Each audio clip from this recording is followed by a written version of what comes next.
I am the primary caregiver. So, going to Albany is not something that is easy for me to do. And I'm happy to chair, but I have to be honest, I am completely tapped out. All my resources are tapped out now. So I will do my best, but my best is not what my best used to be currently in this pandemic. And so that's all I need to be completely honest and transparent with everyone. Yeah, I think that was pretty clear to us that your babies are your priority right now. And in this climate, as you said, what else could be a higher priority? That's true. And also, I need to also say, it's not just my babies, it's my job. It's been even more demanding than usual. Well, your job, the position you take, and your ability to interact with multiple stakeholders, the quality of your writing, as we've heard, I think that's the reason why I support your candidacy to be chair of this committee and hope to see it in action. There were lots of times Ann teed something up, and I teed something up, and the other person was able to make a trip. We didn't always go together, and the trips aren't always to Albany. They're to our local assembly person, who's now Anna, and to our state senator over in Ohio. So these aren't all overnight trips to Albany. So, we'll try to squeeze you into one in person, at least every so often, so you get the flavor. How about you, Kelly? Do you have any restrictions or excitement you want to share with us? I don't have any restrictions, but Aaron and I talked about this in the last committee. We had enough to vote, but we wanted to wait until you were here, until all three of us were here, Eldred. And I understand Aaron's limitations. I'm happy to do it, but I'm also happy to have one of you chair it. And if someone needs to travel, if Aaron chairs it and someone needs to travel in her place, I'm willing to do that as well. Simply because you two have, the background and have been doing this quite longer than I have at this point. So I am fine either way. All right, thanks. So with that, I'm going to nominate Aaron. Aaron Cole will be the chair of this August committee. Any second? I second that. All right. Any additional nominations? Nope. All right. We have a chair. Aaron Crow, congratulations. So I guess the next step up for us, do we have an agenda? I'm sorry, I didn't even look because I wasn't expecting to be chair. Is there a printed agenda in board doc? I will be honest, I haven't even looked. I don't know who would have done the agenda, right? Because we haven't,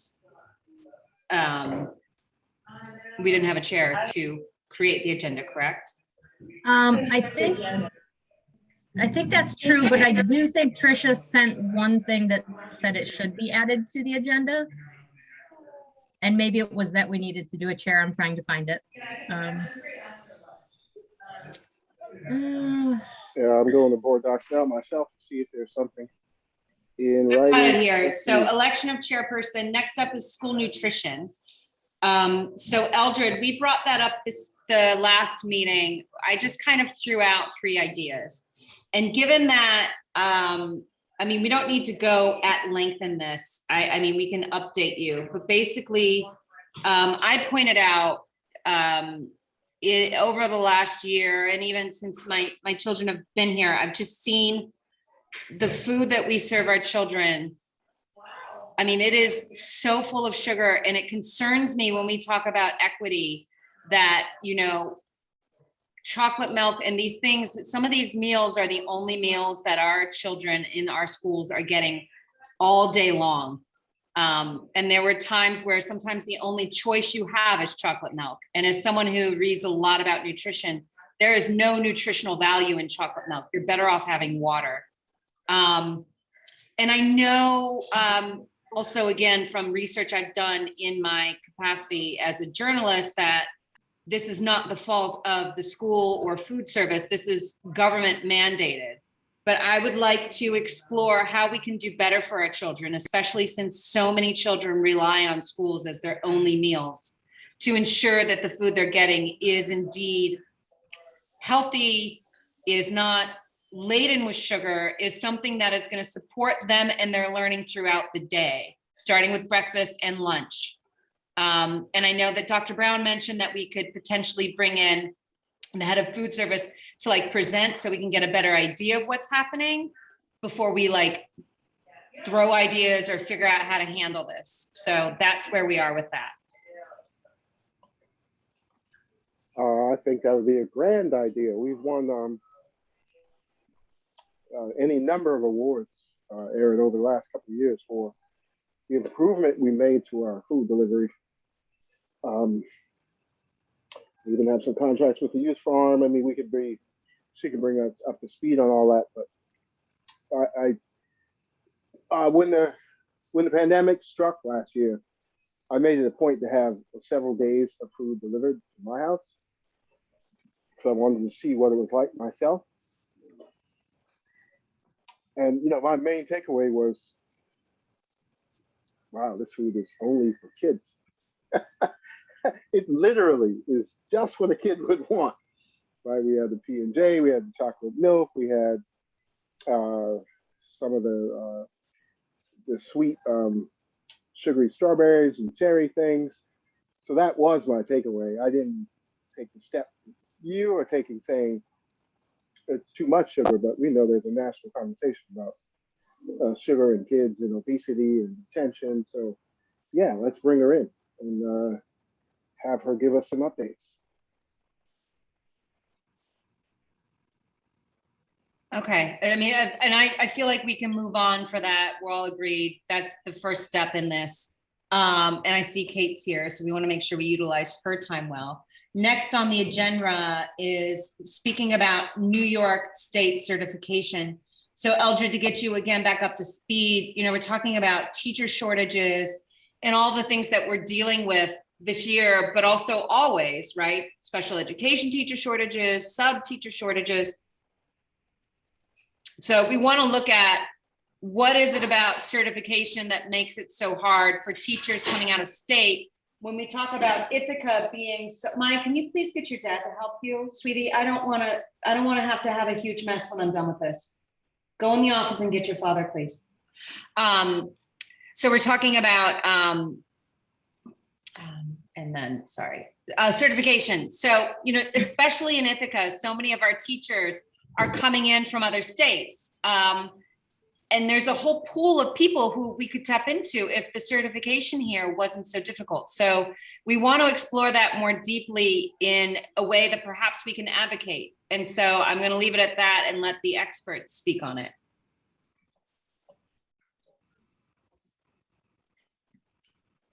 So the place to start with that suggestion too, Aaron, might be, I know we've got the proposed bylaws and resolutions from NISBA now, and they usually insert a whole slate of certification relaxation resolutions every year, because these are important policy items for NISBA as well, to try to open the pathways to certification in New York State. So that's probably the place to start, to look at what they've done.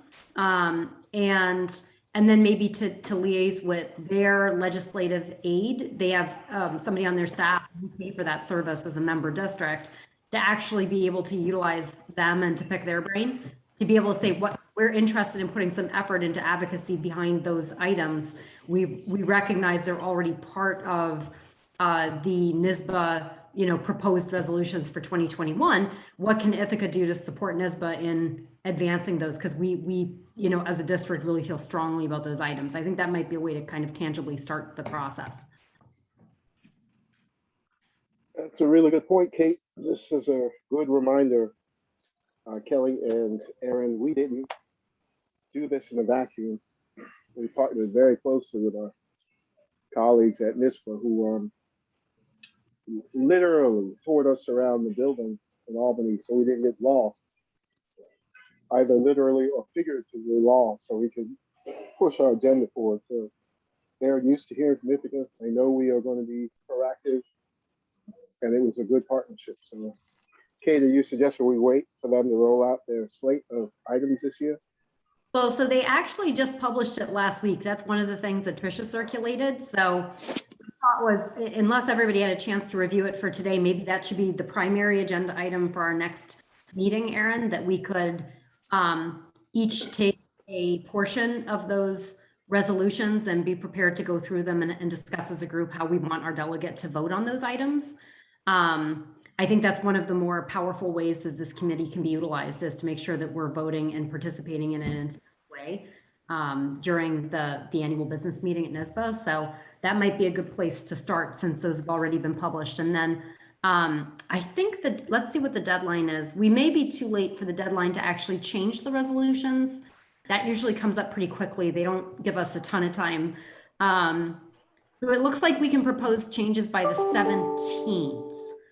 So we probably won't be able to, so we're not going to be able to get back together to make changes to the resolutions that are being proposed, but at least we can then identify the ones that are ones that we want to be working towards and putting some effort behind.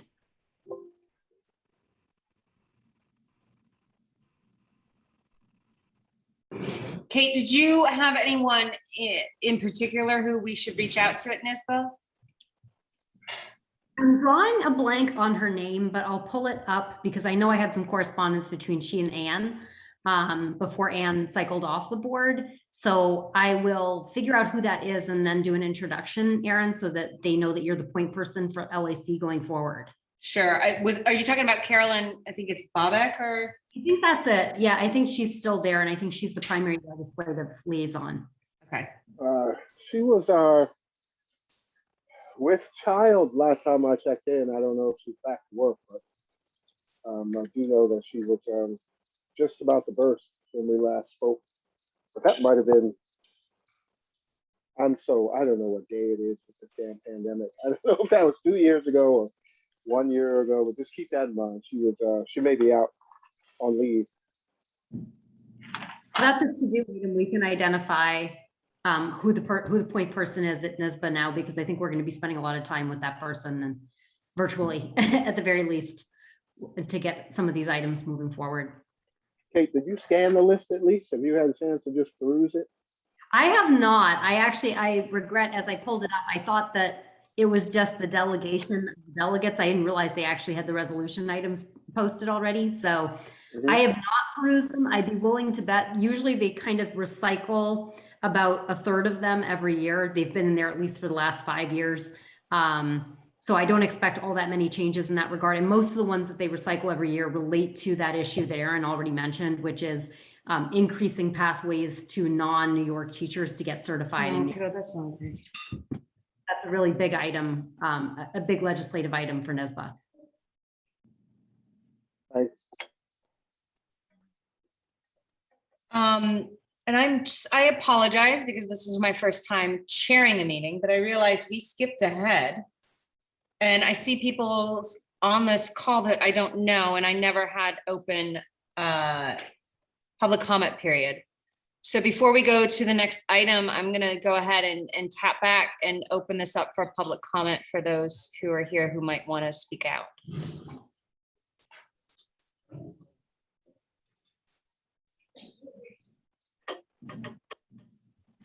And I find it, I hear crickets, which might be Eldred's birds, but it's kind of funny to hear crickets. Okay. Oh wow! Yeah, those are my crickets. I'm sorry. No, I don't care. I like when you say public comment and it's crickets. It's just the metaphor. That's just like right there. If anyone who is here, you can raise your hand or chime in if you hear this about public comment and it registers later. Okay, moving on to the next one. Right now we have a temporary change to our open meeting laws, as we're all aware. And this is something we want to work to make permanent. Kate, my understanding is that everyone is working to make open meeting laws more of a permanent thing, so they're hybrids and accessible to all. Is that true? Do you have any updates on that? Yeah, so what I can report is that I kind of anecdotally asked a number of other districts, and it looks like there's, at least as far as I can tell, pretty universal support for this among school districts, villages, towns, and the various boards that are subject to the open meetings law. Unfortunately, when the temporary amendment was passed, my colleague who kind of monitors all the legislative adjustments that happen reached out to me to say, you're going to be surprised, but there were a ton of industry groups that had very negative comment about this and want to watchdog it and make sure that it is not permanent. So we expect that a lot of the open government advocates will be actually not supportive of a long-term change and may put up some opposition. They feel like it reduces transparency in government. So I don't think it has universal appeal. I think there are groups that oppose it. So of course, if we want to put some energy towards trying to get this permanent, understanding what their concerns are and putting together kind of a point by point response to those concerns would be, I think, probably well worth our effort. I don't think it's anti-democratic. If anything, my experience during the pandemic has been, there's been greater public participation in virtual meetings than there ever was in in-person meetings, both on the part of actual board members themselves, but also on the part of public participation. It's just easier for the public to tune in that way. And a lot of members of the public that I spoke to, at least during the pandemic, preferred this and they want it to continue. So I'm not exactly sure what the concerns are, but they are all in the general category of concern that this will reduce accountability, decrease transparency, and generally not be good for the public because it will result in business being conducted in secret, which I don't think it will, but we need to get a better sense of what are those comments. If I can track down if anything was submitted in writing, I will see if I can track that down and circulate it so we can sort of see what the other side is saying on this and think about how we want to maybe respond to it, or at least formulate our response points to each of the concerns that are being raised.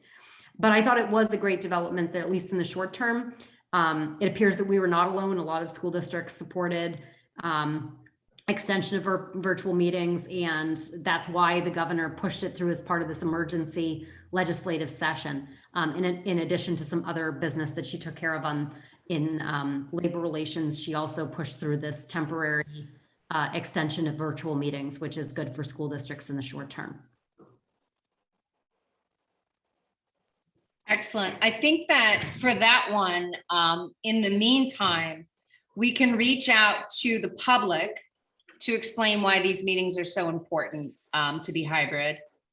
And then I think also even school board members. I mean, I think Kelly, your example right now is a good example. Your son's not well, for any of us who have children, childcare is really difficult to find and it's expensive. So it's prohibitive to participate in meetings, but also even to be a part of these things as females. So I think, when we talk about grassroots campaigns and reasonings, Eldred's heard me say this before, but those personal stories are so important. So I think it's time to start collecting some of those personal stories. So I think if anyone can think of someone who has a personal story or has one that they want to share, it doesn't need to be long. It can just be a couple of paragraphs, and we can start pulling those. So when we are ready to advocate for them or use those, I'd like to have them ready to go. Erin, I think you've kind of highlighted one of the great ironies of board service, which is that, ironically, parents of school-age kids are probably the people that have the strongest interest and the most important voices in terms of being on the school board. Yet very often they're the people that are at least likely to volunteer, and then more likely to quit when they do volunteer because the time demands of balancing it along with being a caregiver are really difficult, which is why we tend to see a lot of retired folks that don't have kids, that are involved in board leadership, but not parents, and even less so single parents that have those constraints to an even higher level. So, I mean, I think that explaining that this isn't about, it's not about it, the safety issue was what precipitated it, but what we discovered during the process was there's a lot of other inclusion benefits to having virtual meetings that will help diversify board leadership and involvement. Now, not everybody wants to diversify board engagement. You know, I think that's part of the problem as well. But I think making that point that there's benefits in terms of the diversity of the boards that are representing our various municipal entities when we allow virtual participation, that would be a very powerful point. Yeah, I seem to recall that our community not only was really pushing for this change, but that we benefited from it. A lot of people who might not have had something to say had something to say, and they had the time to say it. But also remember Sean's concern was, one of his concerns was just how much time, right, can we actually devote to public comment if we truly open it up, because we have to do board business as well. So there's a balance that has to be struck. But you know, I know all the things that you're saying about female-headed households and the constraints and the challenges. That is super real. Kate, when you just said her or she referring to the governor, my brain automatically went, what is she talking about? Right? So this is something that, you know, we just have to grow up and get better at. That part of it feels good. I'm not gonna lie, that part of it feels good. Yeah, so yeah, we got some growth to do in this area for sure. Yeah, I mean, just anecdotally, I sat in for part of there was a conflict resolution session with NISBA, and it was all white males leading it up. You know, those were the voices because they don't have the constraints. So equity and inclusion are important in this. I think also, I mean, I've said this before, but the ADA is outdated.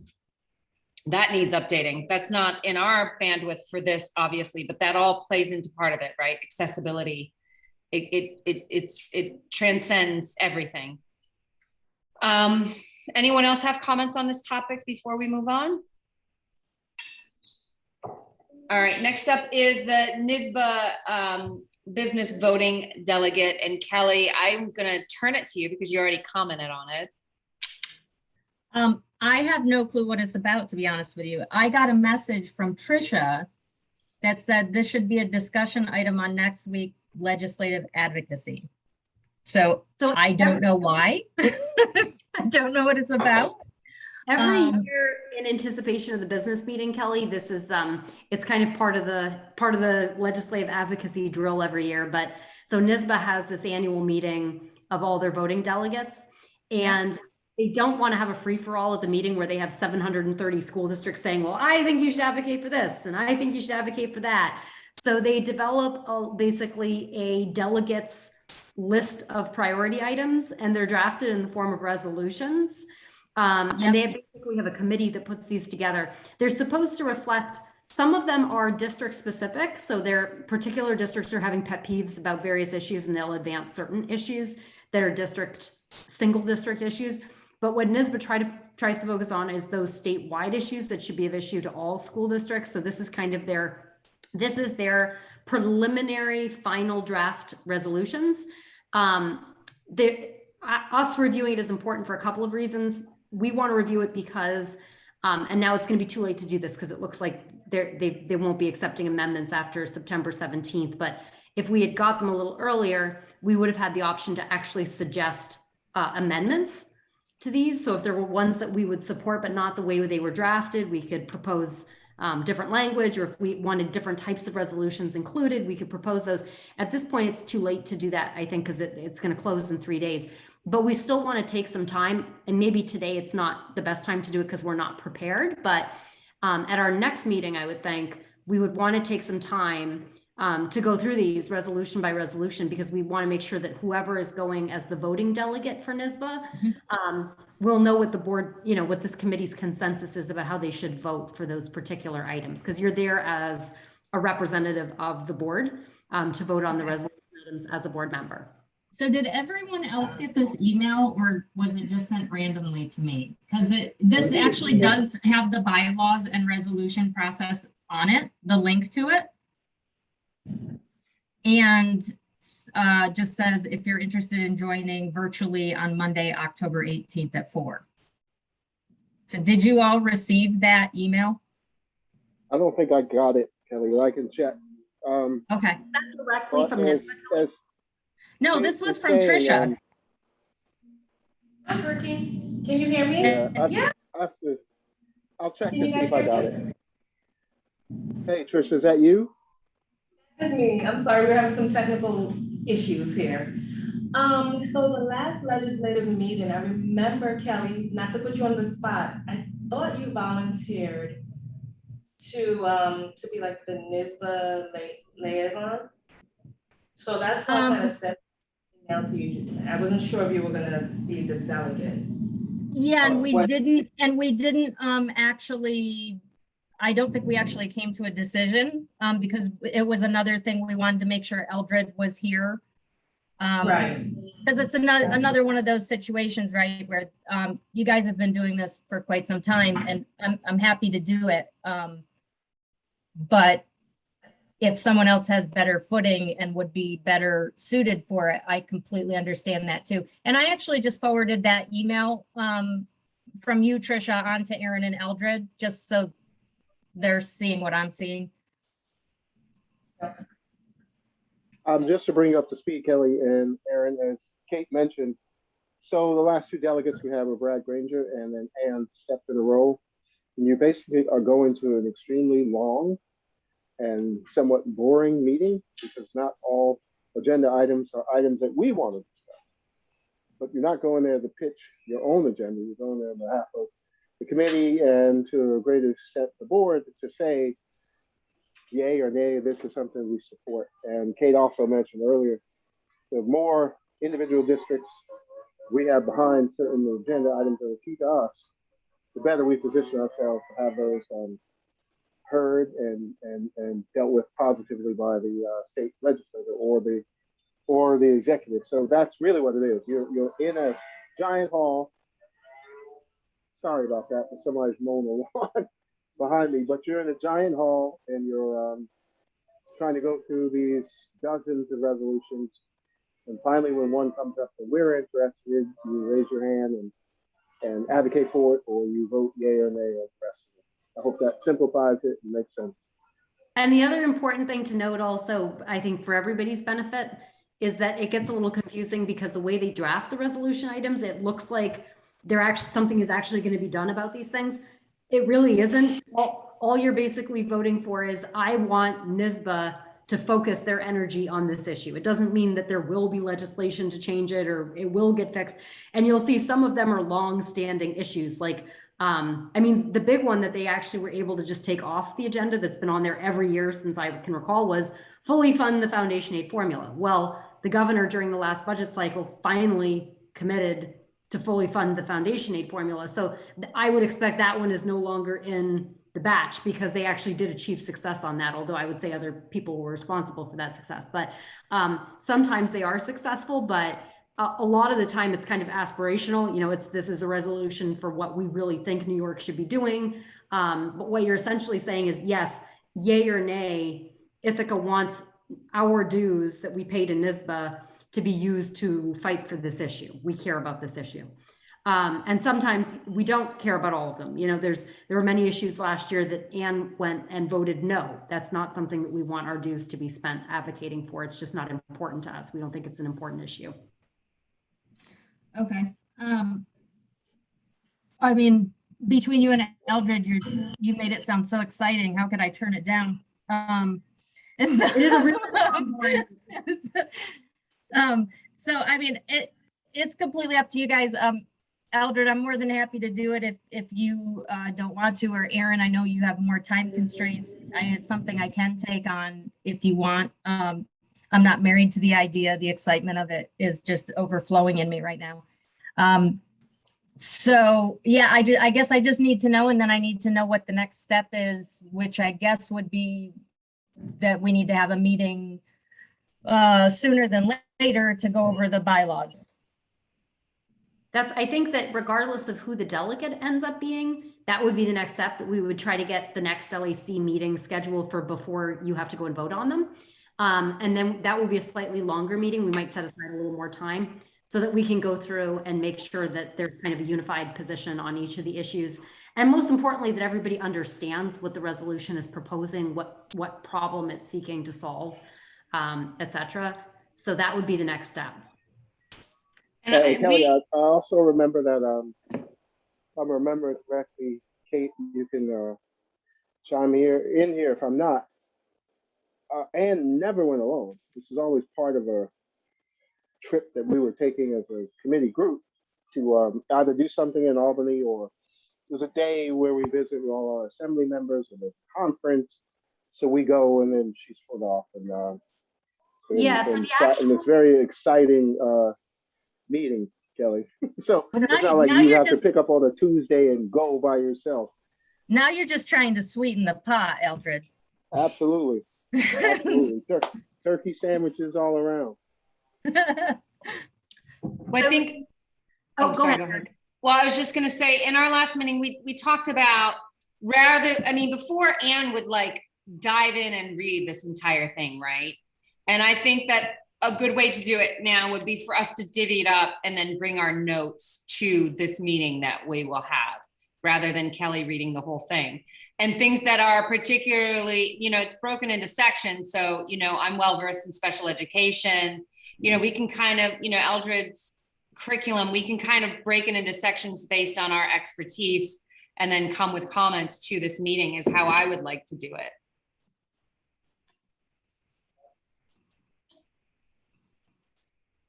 That makes sense to me.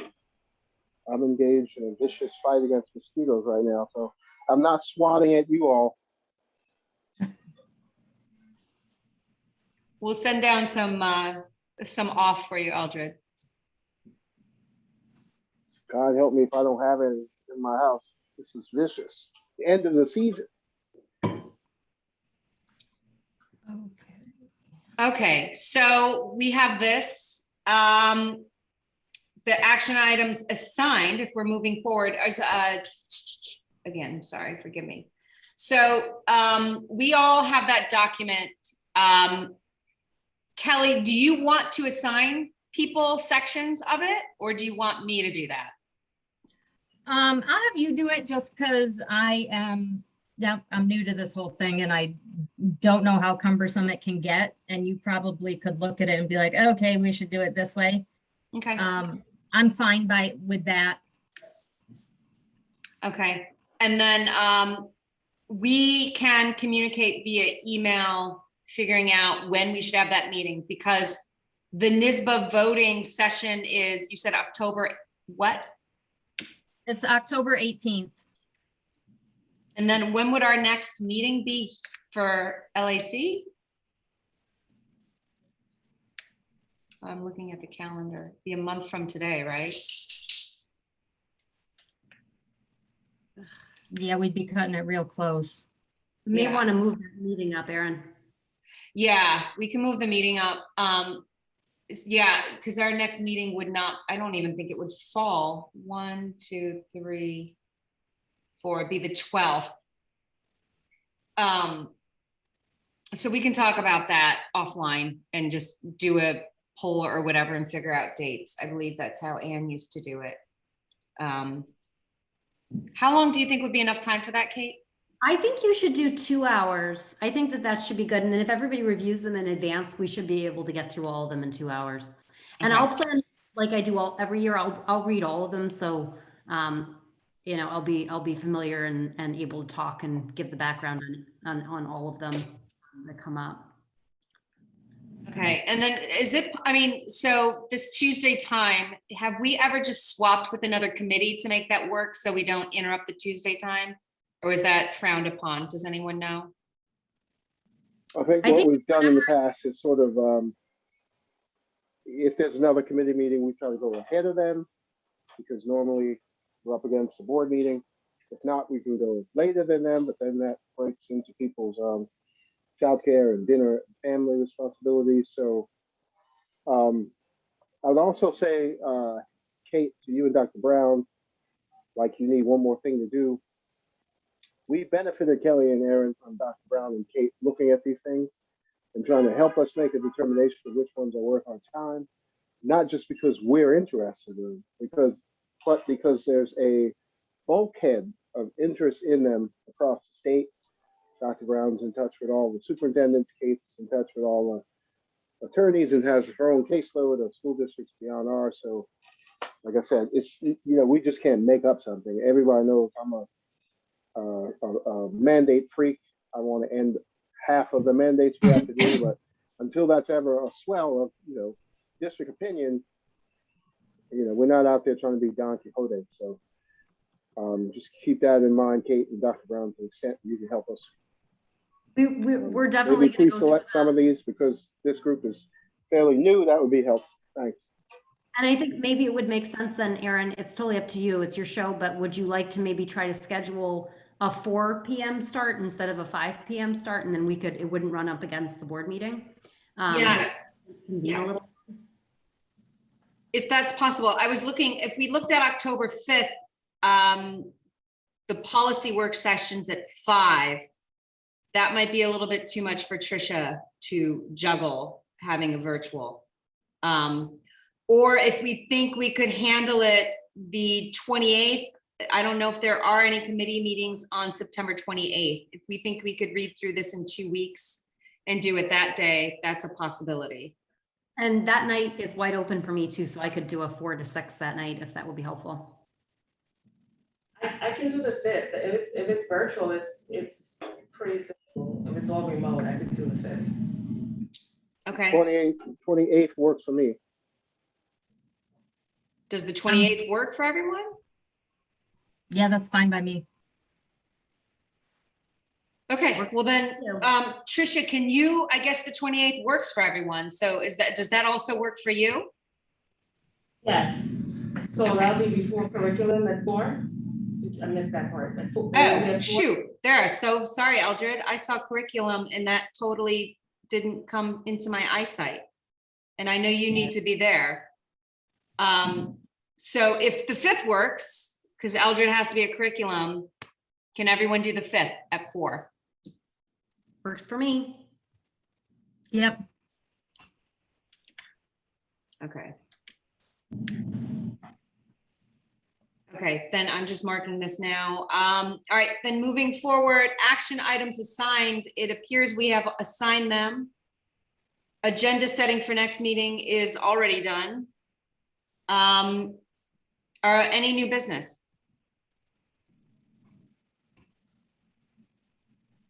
Okay, well, with that, No new business. Hold on, Aaron. No new business. I have a question. We get an update on where that database implementation law Yes. or that we worked on so hard last year. Where is that in terms of So it is. you guys know what I'm talking about. Where is that? So I actually just got an update from the sponsors aid last week about that. So thanks for the reminder. So it was approved by the Assembly and by the Senate and sent to the governor for signature. And according to our point person, the governor had some concerns about signing based on some verbiage that he wanted to be addressed through, he at the time, now she wants to have addressed through the health committee.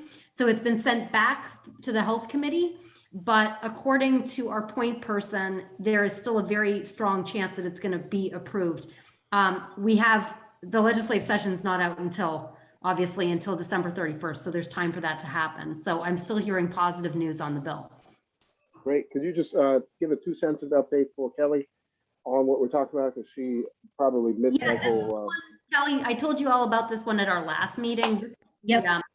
The data, the access to the state immunization database and how we'd like to have similar access to that database that other healthcare entities have to facilitate our compliance with all the state immunization mandates. As Eldred said, there's a lot of funded mandates around that. So this would it wouldn't be just for Ithaca, it would actually, we sponsored it, but it would be for the benefit of every school district in the state would benefit if this goes through, which would be great. Thanks. Okay. That's it for me, Aaron. That's all. I'm sorry, I'll wait a little longer. Newbie here. All right, if there's nothing else, I know we got another meeting. We can take a quick break before we start it. See you all in a few. Have a great evening, everybody. Thanks, Kate.